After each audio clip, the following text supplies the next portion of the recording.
So Trump isn't even in the White House, and yet he's already making some really bizarre statements. Now, you might wonder why Trump making bizarre, crazy, and wacky things,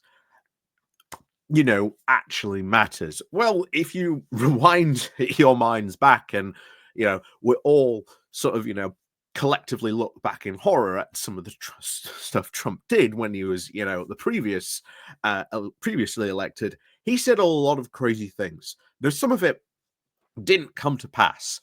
Some of it, to some extent, did come to pass, like, building the wall. It partially got built, not fully finished, and it, well, was a little bit pointless. Then there was the whole stuff with North Korea that went on as well. And all I can say is there are a few channels on YouTube that do cover the absolute insane propaganda that comes out from North Korea. And I'll tell you what, they're going to love Trump when he comes back, because you can go back and you can see their videos showing you all the insane, crazy propaganda stuff that North Korea pumped out during the Trump years, and some of the stuff that was said, from the North Korea like PR propaganda push. It was pretty much insane. I'm pretty sure all those channels are once again rubbing their hands with glee at going to cover the stuff that's going to come out of North Korea with with Trump back in the White House. However, bizarrely enough, this morning, Trump has gone and said some other stuff, and we'll get into that in a bit. But once again, why does it matter?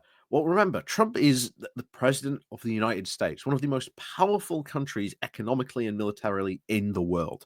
What he says, even if it is absolutely crazy, carries weight. It carries a lot of weight. So when he says ludicrous or ridiculous things, people have to turn around and go, is he serious? But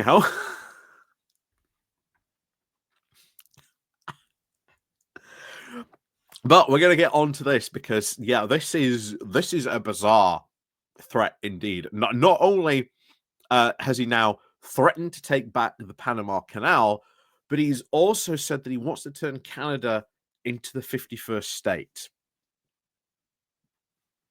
So I'm sure all the Canadians in my audience are going to love that.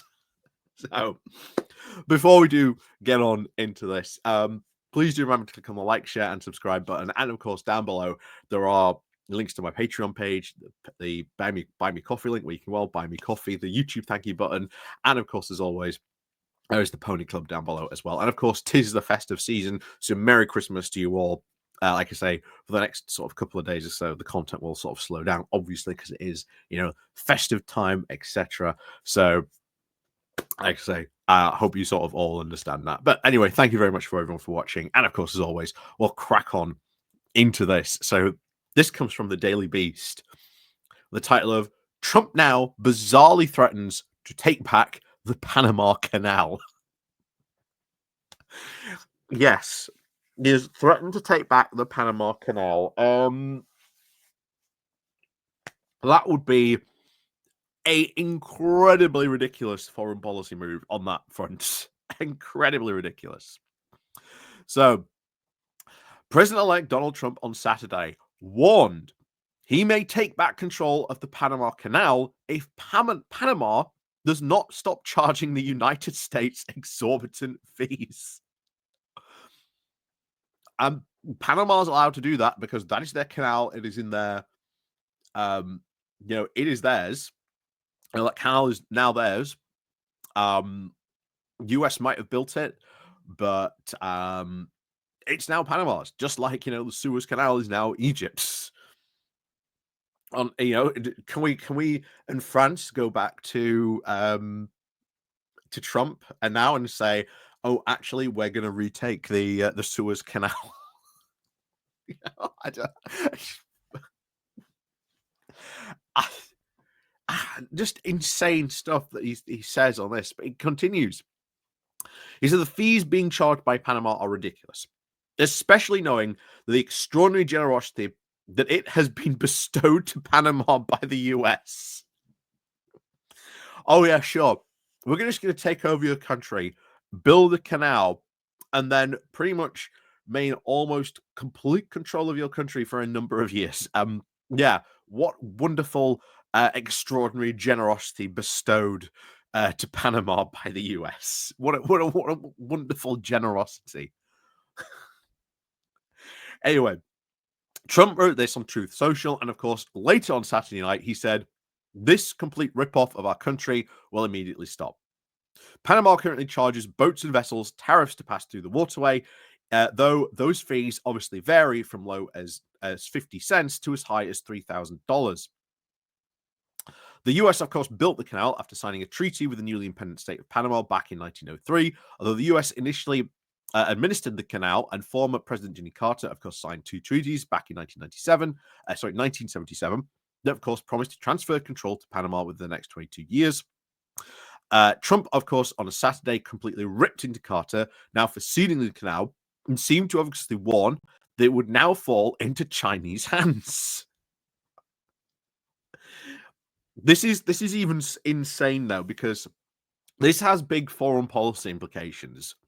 That Trump could order the US military to go and seize the Panama Canal because he has declared it a important national security issue. That's worrying. That is very worrying for this, if he wants to go and do that. So when President Jimmy Carter foolishly gave it away for $1 during his term in office, it was solely for Panama to manage, not China and anyone else, Trump wrote. It was likewise not given for Panama to charge the United States, its Navy, its corporations for doing business with our country, exorbitant fees, and of course, rights of passage. No, actually, it's there. It's theirs now, so they can charge what they want. If they're going to charge you, tough. Try maybe not using the Panama Canal and see how that affects the U.S. economy, Trump. But please do that. Experts, however, have said that it does not appear that provisions in the treaty, of course, would allow Trump to legally retake control of the canal. Trump's threats to Panama do come after he floated the idea of turning Canada into the 51st state over a disagreement about tariffs. So, yeah, I don't know. American invasion of Canada, potentially. Who knows? Anyway, he said this: "No one can answer why we subsidize Canada to the tune of over $100 million a year.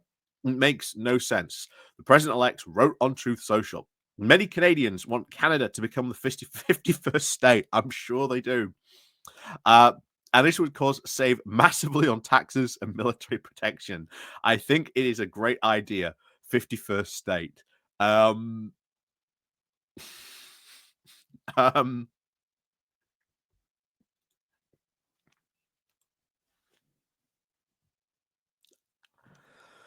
Yeah, big foreign policy implications of those. Big foreign policy implications, because that there implies sort of a threat to annex Canada and, of course, retake control of the Panama Canal, which, of course, is sovereign now I think it's Panamanian territory. So, yeah. Oh, if you thought the last Trump presidency was weird, something tells me this one is going to go like from 0 to 100 to just pure insanity almost instantly. Almost instantly. But hey, that's something to look forward to, I suppose, next year. But as always, thank you very much for watching. And of course, as always, we'll see you all next time.